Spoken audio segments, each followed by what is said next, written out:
এই বিরিয়ানি রান্না করতে জলের পরিমাণটা আমি খুব কম ব্যবহার করেছি। মাংস, আলু, ভাত খুব ভালো সেদ্ধ হয়েছে আর ঝরঝরেও। এইভাবে কম জলে বিরিয়ানি রান্না করে খেয়ে দেখুন, বাজার চাইতেও সুস্বাদু হবে। তবে চলুন একে খুব সহজভাবে রান্না করে দেখাই। বিরিয়ানি তৈরি করার জন্য নিয়েছি 300 গ্রাম চিকেন। হাড় সহ নিয়েছি, আপনি হাড় ছাড়াও নিতে পারেন। চিকেনকে ধুয়ে নেবার পর মিডিয়াম সাইজে কেটে নিয়েছি। চিকেনের সাইজটা আপনি এর থেকে বড় বা ছোটও রাখতে পারেন। একে রান্না করার আগে ম্যারিনেট করে দেব এর মধ্যে হাফ টিস্পুন থেকে একটু বেশি নুন বা স্বাদ মতো, হাফ টিস্পুন হলুদ পাউডার, 2 টেবিল স্পুন টক দই। টাটকা দই নিতে হবে যেন কোনো রকমের গন্ধ না থাকে। 1 টিস্পুন ধনে পাউডার, 1 টিস্পুন জিরা পাউডার, হাফ টিস্পুন লঙ্কা পাউডার, ঝালটা আপনি নিজের স্বাদ মতো দেবেন। কালারের জন্য 1 টিস্পুন কাশ্মীরি লাল লঙ্কা পাউডার, এটা না দিলেও চলবে।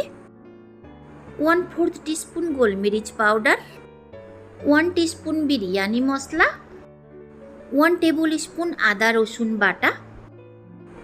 সবগুলো মশলার সাথে চিকেনকে ভালো করে মিশিয়ে দিতে হবে আর একটু রগড়ে রগড়ে মেশাতে হবে যেন নুন আর মশলার ফ্লেভারটা চিকেনের ভেতর পর্যন্ত যেতে পারে। চিকেনের পরিমাণ যদি আপনি বেশি নিয়ে থাকেন তো মশলাপাতিরও পরিমাণটা আপনাকে বেশি দিতে হবে। ম্যারিনেট করা চিকেনকে ঢাকা দিয়ে ঘন্টাখানেক রেস্টে রাখবো। একটা ছোট্ট বাটিতে বিরিয়ানিতে দেওয়ার জন্য গরম মশলাগুলো বের করে দেব 2 শুকনো লঙ্কা, জয়িত্রী ফুল, লবঙ্গ, দারচিনি, এলাচ, স্টার ফুলের অল্প পরিমাণের একটা বড় এলাচ, 10-12টা গোটা গোলমরিচ, একে আপনি কুটেও দিতে পারেন, আর 2টো তেজপাতা, একে ছিঁড়ে দিতে হবে। তবে এর স্বাদ আপনি বিরিয়ানিতে পাবেন। 2 গিলাস বাসমতি চাল, ওজনে 500 গ্রাম, ঘন্টাখানিক আগেই ভালো করে ধুয়ে নিয়ে ভিজতে রেখেছিলাম। একে রান্না করে নিতে হবে। চালটাকে সেদ্ধ করার জন্য নেব কড়াইয়ে জল। এই গিলাসটা দিয়ে চালকে মেপেছিলাম, তাই জলের মাপও এই গিলাস দিয়ে করব।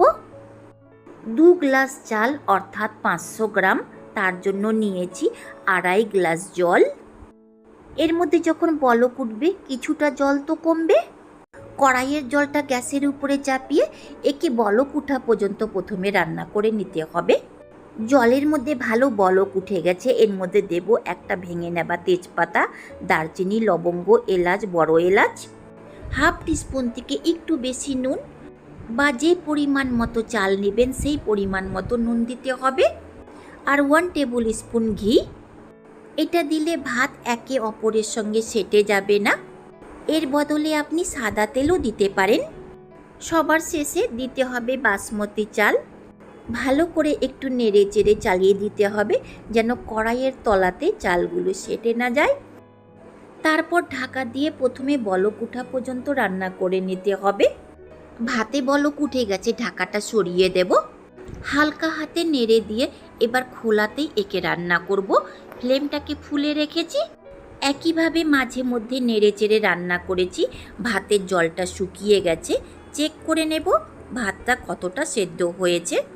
দেখুন ভাতটা 50% সেদ্ধ হয়ে গেছে, এর থেকে বেশি সেদ্ধ করব না। এই সময় ভাতটাকে খুব হালকা হাতে উপর নিচ করে চালিয়ে দেব যেন একটাও ভাত ভেঙে না যায়।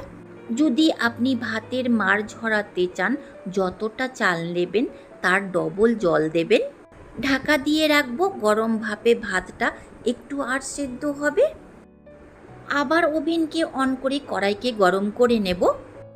এর মধ্যে দেব 3 টেবিল স্পুন সাদা তেল।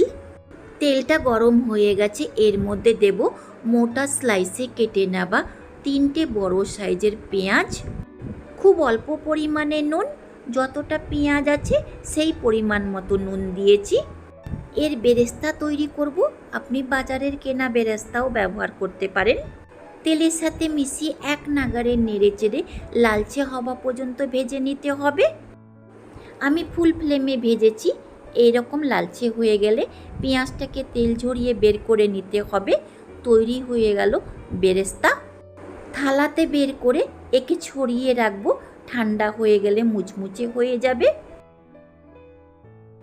কড়াইয়ে বেঁচে যাওয়া তেলটা ফেলে দেব না, এরই মধ্যে দেব 1/4 টিস্পুন থেকে কম হিং। হিংটা একটু চটকে গেছে, এর মধ্যে দেব তেজপাতা, শুকনো লঙ্কা, গোটা গরম মশলা আর জিরা। এবার ফ্লেমটাকে লো মিডিয়ামে করে তেলের সাথে মিশিয়ে ভেজে নিতে হবে। যখন এর থেকে খুব ভালো একটা গন্ধ বেরোবে তখন দিতে হবে একটা বড় সাইজের কুচনো পেঁয়াজ আর চেরা কাঁচা লঙ্কা। তেলের সাথে মিশিয়ে পেঁয়াজকে নরম হওয়া পর্যন্ত ভেজে নিতে হবে। 3 থেকে 4 মিনিট ভেজেছি, পেঁয়াজটা নরম হয়ে গেছে। এই সময় দেব মেরিনেট করা চিকেন। বাটিতে অনেকটাই মশলা লেগেছিল, জল দিয়ে ধুয়ে চিকেনে দিয়ে দেব। এরই মধ্যে দেব 5টা ছুলে নেওয়া আলু। বড় সাইজের আলু আছে, সেদ্ধ হতে সময় লাগবে, তাই চিকেনের সঙ্গে দিলাম। ভালো করে নেড়ে চেড়ে মিশিয়ে একে ঢাকা চাপা দিয়ে কষাবো। এইভাবে কষাতে গেলে মাংস আলু তাড়াতাড়ি সেদ্ধ হবে। এইভাবে ঢাকা চাপা দিয়ে আরও 2বার মতো রান্না করে নিয়েছি। টোটাল আমি একে 10 মিনিট কষিয়েছি। ঢাকাটা সরিয়ে ভালো করে নেড়ে চেড়ে মিশিয়ে দেব। চিকেন থেকে বেরোনো জলটা পুরোপুরি শুকিয়ে গেছে, কালারটাও চেঞ্জ হয়ে গেছে। এর মধ্যে দেব কেটে নেওয়া পুদিনা পাতা আর ধনে পাতা। এটা দিলে চিকেনের গন্ধটা খুব ভালো বেরোবে। শুধু একে মিশিয়ে দিতে হবে। চিকেন থেকে তেলটা পুরোপুরি আলাদা হয়ে গেছে আর মশলাগুলো কড়াইয়ের তলাতে লাগতে লেগেছে। এই সময় দেব ছোট চা চামচের 1 চামচ গরম মশলা পাউডার আর 1/2 চামচ বিরিয়ানি মশলা। একেও শুধু নেড়ে চেড়ে মিশিয়ে দেব। দেব এর মধ্যে উষ্ণ 1/2 গ্লাস জল। কড়াইয়ের তলাতে লেগে থাকা মশলাগুলো জল দিলে সহজে আলাদা হয়ে যাবে। জাস্ট নেড়ে চেড়ে মিশিয়ে দিতে হবে। চিকেনগুলো সাইডে দিয়ে আলুগুলো মাঝখানে রাখবো। যেহেতু আলু সেদ্ধ হয়নি, ওপর থেকে দেব রান্না করা ভাত। এইভাবে ছড়িয়ে দিতে হবে যেন মাংস আর আলু ভাতের নিচে থাকে। ওপর থেকে দেব কেশর দুধ। একেও ছড়িয়ে দিতে হবে যেন এর ফ্লেভারটা চিকেন আর ভাতের মধ্যেও যেতে পারে। তার ওপর থেকে দেব কেটে নেওয়া পুদিনা পাতা, ধনে পাতা আর ভেজে নেওয়া পেঁয়াজ। 1/2 টিস্পুন বিরিয়ানি মশলা, একেও ছড়িয়ে দিতে হবে। আবার একই প্রসেসকে রিভিশন করব। খুব ভালো গন্ধের জন্য এর মধ্যে দেব 1 টেবিল স্পুন কেওড়া ওয়াটার আর রোজ ওয়াটার। একইভাবে আবার একে সাজিয়ে নিতে হবে।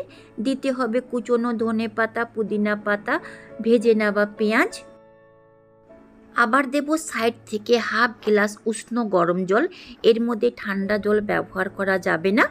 টোটাল এর মধ্যে 1 গ্লাস জল ব্যবহার করেছি। আর এই জলেই বিরিয়ানিকে পুরোপুরি সেদ্ধ করে দেখাবো। ওপর থেকে চেরা কাঁচা লঙ্কা দিয়ে একে ঢেকে মিডিয়াম ফ্লেমে প্রথমে 2 মিনিট রান্না করব। তারপর একদমই লো ফ্লেমে 15 মিনিট রান্না করব। আপনি তাবার উপরে রেখেও একে রান্না করতে পারেন। খুব কম আঁচে রান্না করতে গেলে জলের পরিমাণটা কম লাগে। ঢাকাটা সরিয়ে চেক করব ভাতটা সেদ্ধ হয়েছে কিনা। ভাতটা 100% সেদ্ধ হয়ে গেছে। ওভেনকে অফ করে কিছুক্ষণ ঠান্ডা করে নেব। দেখুন বিরিয়ানিটা একদমই ঝরঝরে হয়েছে। প্রত্যেকটা চাল গোটা আছে, একটাও ভেঙে যায়নি। এইভাবে কম জল আর কম আঁচে বিরিয়ানি রান্না করুন, খেতেও সুস্বাদু হবে। বিরিয়ানি পরিবেশন করে নেব। বার করতে গিয়ে আলুটা নিজেই কেটে গেল, এর মানে বিরিয়ানিটা খুব ভালো সেদ্ধ হয়েছে আর গন্ধটাও খুব ভালো বেরিয়েছে। কেওড়া ওয়াটার আর রোজ ওয়াটার দিলে বিরিয়ানি থেকে খুব ভালো গন্ধ বেরোয়। এই দুটো ওয়াটার অবশ্যই বিরিয়ানিতে ব্যবহার করবেন, খেতেও সুস্বাদু হবে। খুব সহজভাবে বিরিয়ানি রান্না করেছি, এইভাবে একবার ট্রাই করে দেখতে পারেন। একে পরিবেশন করব কেটে নেওয়া শসা দিয়ে, আপনি পেঁয়াজও দিতে পারেন।